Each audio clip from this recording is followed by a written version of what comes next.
কিন্তু বাংলাদেশ কি আসলে র মুক্ত হলো কিনা সেটা নিয়ে খুব গভীরভাবে চিন্তা করা প্রয়োজন। বাহ্যিক যে পরিস্থিতি, সেই পরিস্থিতিতে যেটা মনে হচ্ছে যে রয়ের বাংলাদেশের যে বিচরণ, স্বাধীন বিচরণ এই গত 15 বছরে প্রতিষ্ঠিত হয়েছে, সে বিচরণ এখনো পর্যন্ত আছে। ধরেন পাকিস্তানের মতো দেশ চিরপ্রতিদ্বন্দ্বী, সেখানেও কিন্তু তাদের অনেক কার্যক্রম পরিচালনা করে, মাঝে মাঝে মধ্যেই কিন্তু তারা সেখানে অপারেশন করেন। আর বাংলাদেশে তো ধরেন প্রতিটা, বলা যায় প্রায় সবগুলো যেসব হিন্দুরা আছে এখানে, তারা সবাই রয়ের এজেন্ট। মাপ চাই, আপনাদের অনেকেই, আমার পরিচিত আছেন এরকম অনেকেই ভারতের এই আগ্রাসন দেখতে পারে না। কিন্তু ভাই সত্য যেটা, এটা বাস্তবতাটাকে মানতে হবে যে হিন্দুদের 99% বলা চলে যে তারা ভারতের এটা করে। এবং এটার মানে যদি প্রমাণ চান তাহলে দেখেন, এই মাঝে মধ্যে এখনো এই দিন সাতক্ষীরায় ধরা পড়েছে, নিজেদের আপনার মন্দিরে নিজের আগুন দিচ্ছে, সরকারের পক্ষ হয়ে তারপরে আন্দোলনে নামছেন। এই ধরনের অনেকগুলো ঘটনা আমাদের চোখের সামনে ঘটছে, যে কারণে আপনাদেরকে মানে কষ্ট দিয়ে কথা বলতে না চাইলেও সত্যটা বলতে হলো। তার সাথে আছে আওয়ামী লীগ, এরা সবই এক একটা রয়ের এজেন্ট। কারণ আওয়ামী লীগ এমন একটা দল, এরা সেই জন্ম থেকে, এটা কি শেখ মুজিবের যেটা বলা হয়ে থাকে, এটার ছোটখাটো প্রমাণও অনেকেই উপস্থাপন করেছেন যে শেখ মুজিবের বাপ ছিল হিন্দু এবং শেখ মুজিবের নাম হচ্ছে দেবদাস চক্রবর্তী।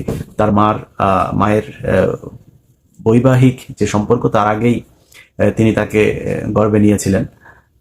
এরপরে তাকে আপনারা জানেন যে সেই অরুণ কুমার টুমার, এগুলোর ব্যাপার, ওইটা নিয়ে কথা বলতে চাই না। তো এই শেখ মুজিব যে মানে রক্তটা যেহেতু ওইখানকার, সেই কারণেই কিনা জানি না তাদের ভারতের প্রতি একটা টান আছে। এবং সেই টান থাকার কারণে তারা সবসময় ক্ষমতায় আসার আগে ভারতের হয়ে, তারপরে শেখ মুজিব আপনার সেই 10ই জানুয়ারি দেশে আসার আগে সে হয়ে আসলো কলকাতা, দিল্লি।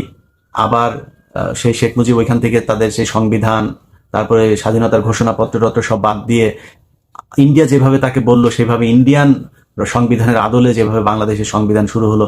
তো সবকিছু মিলায়ে 2009 সালেও যখন শেখ হাসিনা 8 সালে যখন ক্ষমতায় এসে আসার পরপরই এই যে কথিত বিডিআর বিদ্রোহের নামে যে সেনাবাহিনীর অফিসারদেরকে হত্যা করা হলো, এগুলো সবই সেই ভারতের চাল।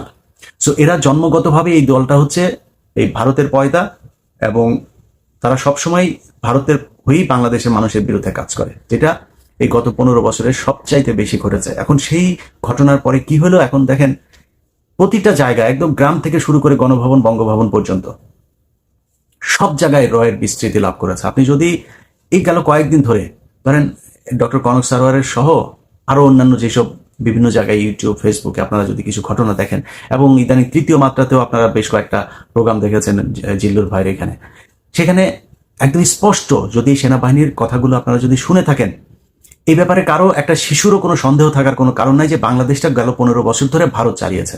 এবং আমাদের ডিজিএফআই বলেন, এনএসআই বলেন, এসবি, সিআইডি সবচাইতে প্রভাবশালী সংস্থা হিসেবে বাংলাদেশে একদম ফিজিক্যালি কাজ করেছে এখন এটা যদি সত্য হয়ে থাকে, তাহলে এখন কি সেই আছে কি নাই, তাদেরকে সরানোর জন্য কি কোনো ব্যবস্থা নেওয়া হয়েছে, নাকি তারা এখনো কার্যক্রম পরিচালনা করে যাচ্ছে? এটা তো তাহলে বের করা আমার রাষ্ট্রের নিরাপত্তার জন্য, সার্বভৌমত্বের জন্য খুবই দরকার। সেটা কি করা হয়েছে? আমি বাহ্যিক এমন কোনো পদক্ষেপ দেখি নাই যে বাংলাদেশে থাকবে না, থাকতে পারবে না, কর্ম পরিচালনা করতে পারবে না, এরকম কোনো পদক্ষেপ নেওয়া হয়েছে। আপনি দেখেন প্রথম পদক্ষেপ কোনটা নেওয়া উচিত ছিল। এই দেশে সেনাবাহিনী আপনার এই গেল 15 বছরে যতজন অফিসারকে চাকরিচ্যুত করেছে, তাদের ব্যাপারে দেশপ্রেমের কোনো পরীক্ষা নেওয়ার দরকার নেই। তারা সোজা বয়স বেড়ে গেল, প্রয়োজনের এই আপনার বয়সের সময়সীমা বাড়িয়ে হলেও তাদেরকে এনে আবার চাকরিতে আনতে হবে। কারণ তারা জানেন যে রয়ের কারা কারা এই দেশে কাজ করেছে। 25শে ফেব্রুয়ারি যে 2009 সালে যে বিডিআর অফিসারদেরকে হত্যাকাণ্ড করা হয়েছে, সেটার সাথে কারা জড়িত হয়েছিল, এই ঘটনাগুলো তারা জানেন। এটা করা হয়েছে? করা হয়নি। বিডিআর এর যে সৈনিকরা এখন পর্যন্ত জেলখানায় আছেন, তাদেরকে ছাড়ানোর জন্য কোনো ব্যবস্থা নেওয়া হয়েছে? কতদিন লাগে? আপনারা এখানে এসে তারপরে বসে, হ্যাঁ, জনগণের টাকায় অলরেডি 1 মাসের বেতন তো নিয়ে নিয়েছেন, আরো কতদিন লাগবে? তারা জেলখানায় এখনো জেল খাচ্ছে। এগুলোর ব্যাপারে খুব তড়িৎ পদক্ষেপ নিতে হবে। আপনি যদি দেখেন যে সেনাবাহিনীতে এই যে যারা গুম হয়েছিল, তাদের মধ্যে অনেকেই এখনো পর্যন্ত তাদের খোঁজ নেই, তারা বেঁচে আছেন। সেই মেজর জিয়া থেকে শুরু করে অনেকেই বেঁচে আছেন না মারা গেছেন, কি হয়েছেন, কোথায় আছেন, কেউ জানে না। তাদের ব্যাপারে তো পদক্ষেপ নিতে হবে। যাদের এখনো বয়স আছে, সেই অফিসারদেরকে এখনো চাকরিতে আনার জন্য কি ব্যবস্থা নেওয়া হচ্ছে, কোনো খবর নাই। কিছু হইলে তাদের ব্যাপার আপনারা জানেন যে মেজর জিয়াকে বলা হয়েছে সে নাকি কি বলে জঙ্গি। তো এই শেখ হাসিনার এই যে নাটক, ভারতের প্রেসক্রাইবড যে নাটক এই দেশে এই গেল 15 বছর ধরে ইমপ্লিমেন্টেশন হয়েছে, সেই ইমপ্লিমেন্ট করতে গিয়ে যত বাংলাদেশের মেধাবী সৈনিক অফিসারদেরকে এই দেশের মানে শাস্তি দেওয়া হয়েছে, তাদেরকে দেশান্তরিত করা হয়েছে, গুম করা হয়েছে, খুন করা হয়েছে, তাদেরকে দ্রুত ফিরিয়ে আনতে হবে। সেটার কোনো পদক্ষেপ এখন পর্যন্ত দেখি নাই। তো সেটা কবে হবে, কি করা হবে, সেটা খুব দ্রুত পদক্ষেপ নিতে হবে। আরেকটা বিষয় নিয়ে কথা বলে শেষ করতে চাই, সেটা হচ্ছে বাংলাদেশের অনেক মানুষ আছে, এই যে কয়েকদিন আগে যে আন্দোলন হলো, সেই আন্দোলনের ভেতরেও প্রমাণ করে গেছেন যে বাংলাদেশের মানুষ তার দেশের জন্য জীবন দিতে পারে, প্রস্তুত। এই দেশে এই যে আনসারুল ইসলাম হিন্দালফিল সার্কিয়া যে দলের নাম বলা হয়েছে, আরো এরকম আনসারুল বাংলা সহ এরকম অনেক জঙ্গি সংগঠন, যেগুলো শেখ হাসিনার মানে তাদের হয়তো দল আছে, কিন্তু শেখ হাসিনা যেগুলো বলেছে তারা সন্ত্রাসী, তারা এই করেছে সেই করেছে, এগুলো শেখ হাসিনা বলে আন্তর্জাতিক বিশ্বের কাছে একটা মিথ্যা তথ্য দিয়ে তাদেরকে বাংলাদেশের মানুষের কাছে কালার করেছে। তো এই কালার যারা আছে, যে যে সংগঠনগুলো, এই সংগঠনের ভেতরে বেশিরভাগই আমি মানে যতটুকু আমার এটার ভেতরে ঢোকার, বিভিন্ন জায়গায় ঢোকার সুযোগ হয়েছে, আমি দেখেছি এরা সবাই দেশপ্রেমিক। এরা দেশের জন্য বিভিন্ন সংগঠন করেছে, সেটাকে জঙ্গি বলে তারপরে শেখ হাসিনা প্রতিষ্ঠিত করেছে। অতএব তারাও কিন্তু জীবন দিতেই সেখানে গিয়েছে যদি প্রয়োজন হয়। সেই মানুষগুলো এখানে এখনো পর্যন্ত এরকম অনেকে বেঁচে আছে। তাদের মতো অনেক মানুষ আছে যারা এখনো জীবন দিতে পারে, জীবন দিতে চায় এই দেশের জন্য।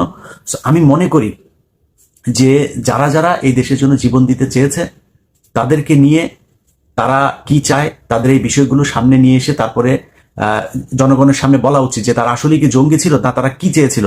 ওইসব সংগঠনগুলোর ব্যাপারে একটা সুস্পষ্ট ধারণা মানুষকে দিতে হবে যে শেখ হাসিনা কিভাবে তাদেরকে সন্ত্রাসী জঙ্গি হিসাবে মানুষের সামনে উত্থাপন করেছে। এটা একটা পার্ট আওয়ামী লীগ, কিন্তু এটা আমরা জানি যে শেখ হাসিনা এখন দেশে নাই। শেখ হাসিনা কি করেছে, কিভাবে জঙ্গি নাটক সাজিয়েছে, যেই মিডিয়াকে দিয়ে করেছে সেই মিডিয়াই এখন আমাদের সামনে তুলে ধরছে। কিন্তু একটা অনেক বড় জায়গা আমাদের ধরাছোঁয়ার বাইরে আছে, সেটা হচ্ছে প্রথম আলো আর ডেইলি স্টার। আমার বিশ্বাস বাংলাদেশে এখনো লক্ষ লক্ষ কোটি কোটি মানুষ আছে এই দেশের জন্য জীবন দেওয়ার জন্য। আপনাদের পায়ে ধরে বলছি, আল্লাহর কসম, এই বাংলাদেশের প্রথম আলো এবং ডেইলি স্টার, এই দুইটা হচ্ছে রয়ের একদম সরাসরি বাংলাদেশে কাজ করার একটা শাখা। এই শাখায় বসে বাংলাদেশের বিরুদ্ধে যত ধরনের ষড়যন্ত্র, তাদের কিছু নিউজ থাকবে, যে নিউজগুলো দেখে আপনার মনে হবে ওয়াও, এরা খুবই মানবিক, এরা খুব স্বচ্ছ নিউজ করে, সুন্দর নিরপেক্ষ নিউজ করে।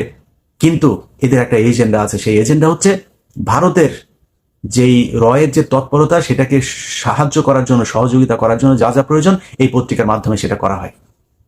আপনাদেরকে যদি আমি কয়েকটা প্রোগ্রাম নিয়ে কাজ করছি, সেই প্রোগ্রামগুলো আপনারা দেখলে তারপরে বুঝবেন যে প্রথম আলো কিভাবে খুব সূক্ষ্মভাবে ভারতীয় গোয়েন্দা সংস্থার সহায়তায় বাংলাদেশের দেশপ্রেমিক সেনাবাহিনী, পাহাড়ের সমস্যা, 21শে আগস্ট, উদিচি, বিভিন্ন জায়গায় এই কিভাবে আমাদেরকে আপনার জঙ্গি নাটক সাজিয়ে তারপর আমাদের দেশপ্রেমিক মানুষগুলোকে জঙ্গি সাজিয়েছে।